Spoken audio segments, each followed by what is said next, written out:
Assalamualaikum warahmatullahi wabarakatuh. Perkenalkan nama saya Melisa Indriani dengan NIM 2202648. Baiklah, saya di sini akan menjelaskan apa saja contoh-contoh sumber informasi primer, sekunder, dan tersier. Yang pertama itu sumber primer. Pengertian sumber primer adalah dokumen atau catatan yang berisi informasi dari tangan pertama. Sumber informasi yang bersifat orisinal pada saat sumber informasi dihasilkan atau dipublikasikan. Contohnya yang pertama yaitu dokumen paten.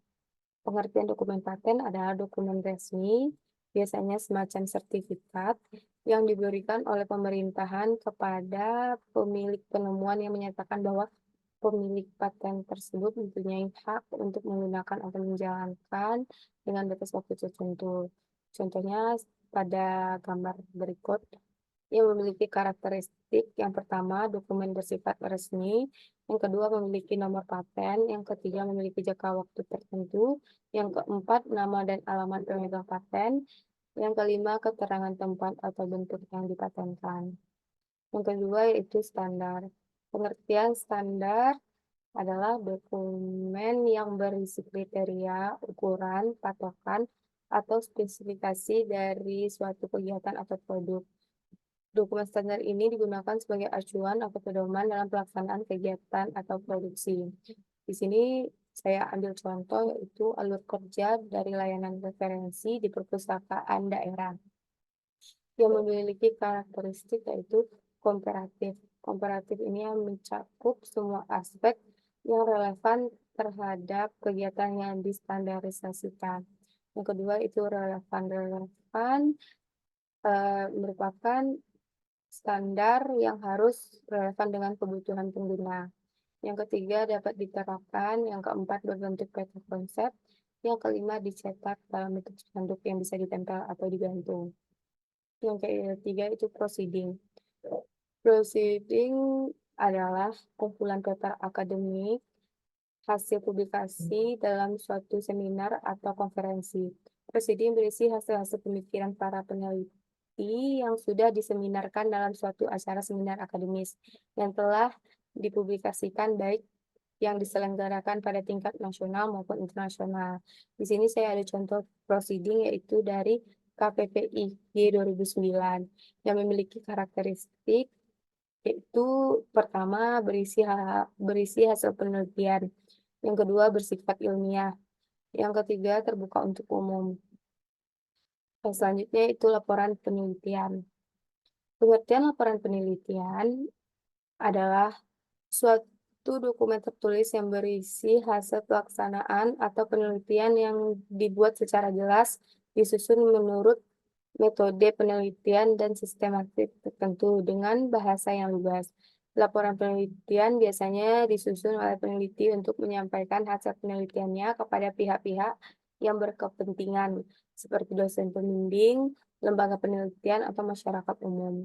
Nah, seperti pada contoh, memiliki karakteristik laporan penelitian yaitu yang pertama memiliki cover, yang kedua bersifat objektif, yang ketiga laporan disusun secara sistematis, yang keempat memiliki kaidah penulisan yang berlaku. Selanjutnya yaitu ada tesis atau disertasi. Pengertian tesis atau disertasi yaitu dokumen yang disusun oleh mahasiswa pasca sarjana, yang dimana yang oren tesis tersebut untuk S2 dan disertasi untuk S3 sebagai bagian dari persyaratan untuk mendapatkan gelar akademik. Fungsinya adalah untuk menunjukkan pemahaman dan penguasaan mahasiswa terhadap bidang studi mereka, serta kemampuan mereka dalam melakukan penelitian. Di sini saya mau ambil contoh tesis atau disertasi di perpustakaan FBS UNP yang memiliki karakteristik satu dicetak dalam bentuk buku, yang kedua bersifat orisinal yaitu ori dari atau yang dibuat secara pribadi. Yang ketiga memiliki banyak bagian-bagian yang ada dalam tesis atau disertasi seperti daftar isi, metode penelitian, pembahasan, serta sampai ke kesimpulan dan saran. Memiliki kaidah penulisan yang berlaku seperti menurut KBBI. Selanjutnya, terbitan berkala. Terbitan berkala adalah publikasi yang diterbitkan secara rutin dalam internal waktu tertentu, seperti harian, mingguan, bulanan, atau tahunan. Terbitan berkala dapat berupa majalah, jurnal, surat kabar, buletin, dan lainnya. Fungsinya adalah untuk menyediakan informasi terkini pada pembaca dalam bidang tertentu. Contoh terbitan berkala yang pertama yaitu majalah. Pengertian majalah adalah penerbit berkala yang diterbitkan secara teratur, secara mingguan, 2 minggu, atau bulanan. Majalah berisi macam-macam artikel dalam subjek bervariasi yang ditujukan kepada masyarakat umum dan ditulis dalam gaya bahasa yang mudah dimengerti oleh banyak orang. Di sini saya memiliki contoh majalah, yaitu majalah dari Tempo, yang memiliki karakteristik yang pertama bersifat berkala, yaitu diterbitkan secara mingguan, bulanan, atau tahunan. Yang kedua berisi berbagai macam artikel. Yang ketiga dituju kepada masyarakat umum. Yang keempat ditulis dengan gaya bahasa yang mudah dimengerti. Dan yang kelima berisi iklan. Yang kedua contohnya yaitu jurnal ilmiah. Pengertian jurnal ilmiah adalah publikasi yang diterbitkan oleh institut akademik atau organisasi profesi secara berkala yang berisi tentang artikel yang hasil penelitian dalam bidang tertentu. Fungsi antara lain sebagai media penyebar hasil penelitian, sumber informasi yang terpercaya, alat evaluasi bagi para ilmuwan, dan sumber referensi bagi para ilmuwan. Di sini saya memiliki contoh yaitu jurnal ilmiah seni dan bahasa. Karakteristiknya yaitu berbentuk buku, berisi hasil penelitian kajian, diterbitkan secara periodik, dan ditulis dengan bahasa yang ilmiah atau menurut KBBI tadi. Yang ketiga contohnya yaitu surat kabar. Pengertian surat kabar adalah publikasi yang diterbitkan secara berkala, biasanya setiap hari atau setiap minggu, dengan berisi berbagai jenis berita atau informasi. Fungsinya adalah untuk menyediakan informasi terkini kepada masyarakat, baik itu berita lokal, nasional, maupun internasional. Yang saya memiliki contoh yaitu koran dari Singgalang atau surat kabar dari Singgalang. Karakteristik surat kabar, yang pertama terbitan secara periodik atau periode. Yang kedua bersifat umum, informasi dari info utama, politik, olahraga, opini, bahkan internasional. Yang ketiga berisi informasi terkini. Yang keempat terdapat iklan. Eee, Selanjutnya yaitu terbitan pemerintah. Terbitan pemerintah adalah terbitan publikasi atau dokumen yang diterbitkan oleh pemerintah. Fungsinya antara lain sebagai sarana untuk merangsang motivasi keikutsertaan dalam keterlibatan diri kepada pembangunan demi kecapaiannya. Di sini saya memiliki contoh terbitan pemerintah yaitu Naskah Komprehensif Perubahan UUD tahun 1945 yang memiliki karakteristik yang pertama dicetak atas biaya pemerintah, yang kedua diterbitkan oleh lembaga pemerintahan, yang ketiga berisi informasi yang berkaitan dengan kebijakan pemerintahan, yang keempat bersifat resmi dan inovatif, dan yang kelima tidak untuk diperjualbelikan. Baiklah yang kedua, sumber sekunder. Pengertian sumber sekunder adalah dokumen yang memuat informasi tentang dokumen pertama. Contohnya yang pertama itu adalah kamus. Di sini adalah kamus khusus, pengertian kamus khusus yang lamanya terbatas mengenai suatu bidang atau bidang kegiatan.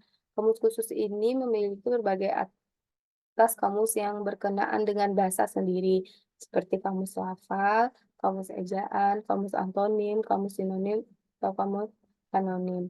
Kamus ini yang berkaitan dengan bidang keilmuan lain seperti kamus khusus kedokteran, kamus khusus kimia, kamus khusus fisika, dan kamus khusus biologi. Di sini saya menemukan contohnya yaitu kamus sinonim antonim. Karakteristik kamus khusus. Yang pertama itu berisi informasi mengenai kata-kata umum. Yang kedua, mencantumkan kosakata yang berlawanan atau antonim. Yang ketiga, mencantumkan kosakata yang bersamaan, yaitu sinonim. Selanjutnya, yaitu ensiklopedia. Pengertian ensiklopedia adalah karya referensi atau ringkasan yang menyediakan rangkuman dari sebuah cabang pengetahuan dari bidang tertentu. Di sini saya memiliki contoh ensiklopedia tentang tubuh manusia yang memiliki karakteristik yaitu disusun menurut abjad, ditulis oleh para ahli, jangkauan untuk pengetahuan, dan yang terakhir berbentuk gambar yang bisa dibuka atau yang memiliki keterangan untuk lebih memudahkan si pembaca. Berikutnya itu bibliografi. Pengertian bibliografi merupakan buku yang memuat daftar terbitan baik dalam bentuk buku maupun artikel majalah atau sumber kepustakaan lain yang berhubungan dengan suatu subjek atau hasil karya seseorang. Di sini saya memiliki bibliografi sastra Indonesia yang memiliki karakteristik, yang pertama berbentuk buku, yang kedua disusun menurut abjad pengarang, judul, subjek, kronologis, atau sistem klasifikasi tertentu. Yang ketiga diurut menurut tahun. Selanjutnya yaitu statistik. Pengertian statistik adalah suatu kelompok data yang terbentuk angka yang dibentuk dalam format diagram atau tabel di mana isinya menjelaskan tentang masalah tertentu. Di sini saya ada contohnya sebagai berikut tentang dan ekspor pada Januari 2004. Memiliki karakteristik satu berbentuk angka dan diagram, dua disusun menurut abjad, judul subjek kronologis yang sistem klasifikasi tertentu. Yang ketiga diurut menurut tahun. Jadi kayak statistik itu tuh diurut per tahun atau diagramnya disusun atau dibuat menurut tahun. Selanjutnya majalah indeks. Majalah indeks adalah suatu daftar yang berisi artikel-artikel dalam bidang atau subjek dari majalah-majalah. Fungsi dari majalah indeks adalah untuk memudahkan pengguna dalam mencari informasi yang dibutuhkan dengan cepat dan akurat. Contoh sebagai berikut ialah indeks artikel hukum yang memiliki karakteristik, yaitu yang pertama terdapat indeks di dalamnya, yang kedua disusun secara abjad, yang ketiga memiliki artikel pendek, dan yang keempat topiknya beragam. Selanjutnya majalah abstrak. Pengertian majalah abstrak adalah publikasi yang berisi ringkasan dari berbagai karya ilmiah. Abstrak ini memberikan gambaran yang singkat dan jelas tentang isi karya ilmiah tersebut. Contohnya yaitu abstrak seni reka yang memiliki karakteristik yang pertama yaitu ringkasan artikel, yang kedua ada indeks atau klasifikasi, yang ketiga subjek yang lebih spesifik, yang keempat dapat dijadikan referensi untuk memudahkan mencari apa yang dibutuhkan. Selanjutnya yaitu sumber biografi. Pengertian sumber biografi adalah teks yang berisikan kisah suatu tokoh dalam menguraikan kehidupannya. Teks ini ditulis oleh seseorang agar tokoh tersebut dapat diteladani banyak orang. Biografi biasanya berisi tentang sejarah hidup seseorang sejak lahir hingga saat ini. Saya memiliki contoh yaitu biografi Bung Karno.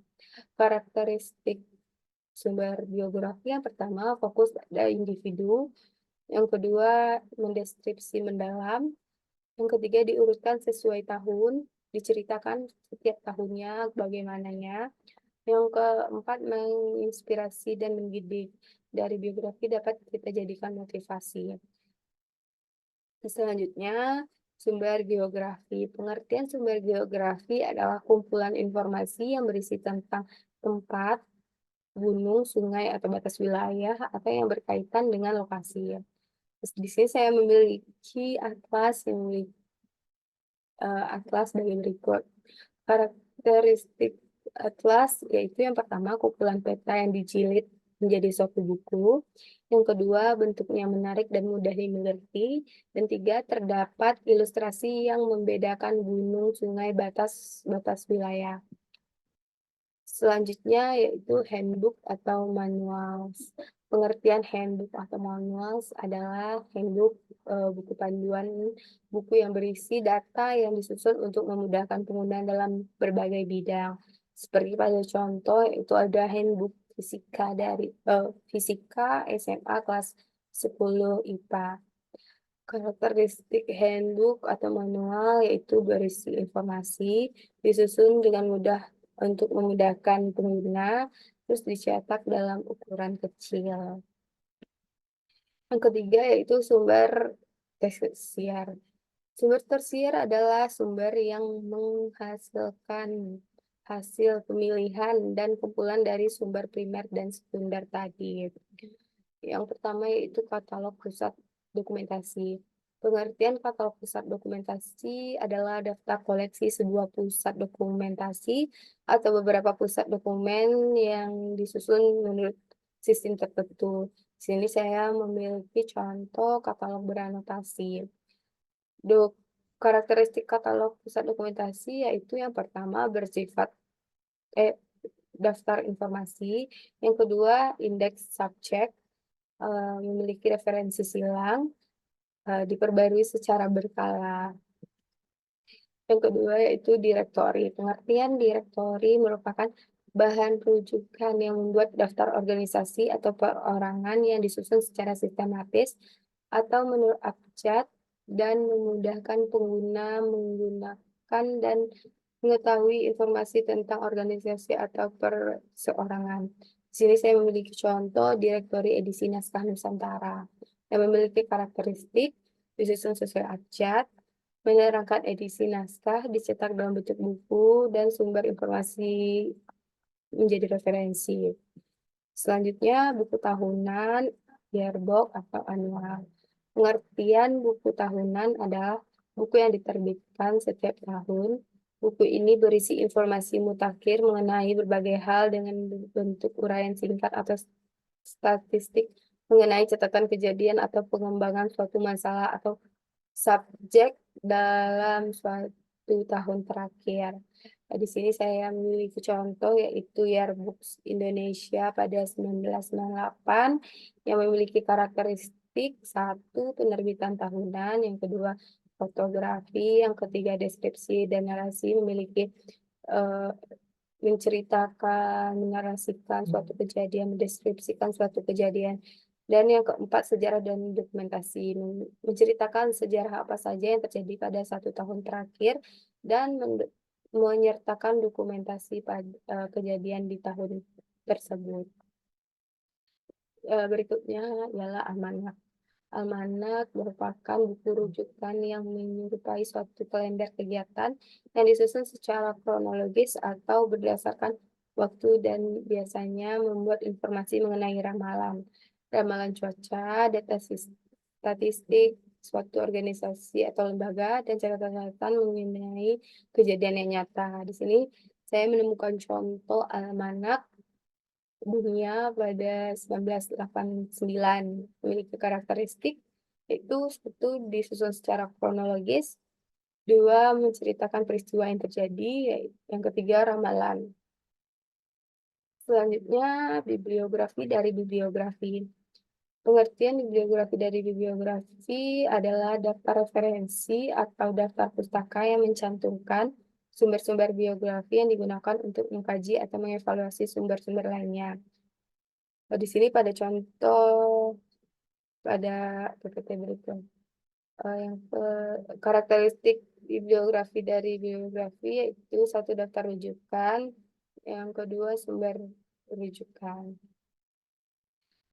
Yang terakhir yaitu bahan ajar. Pengertian bahan ajar adalah materi atau sumber informasi yang digunakan dalam proses pembelajaran untuk membantu siswa memahami konsep atau topik tertentu. Di sini saya memiliki contoh yaitu buku ajar alergi imunologi anak yang memiliki karakteristik Satu, dukungan pembelajaran.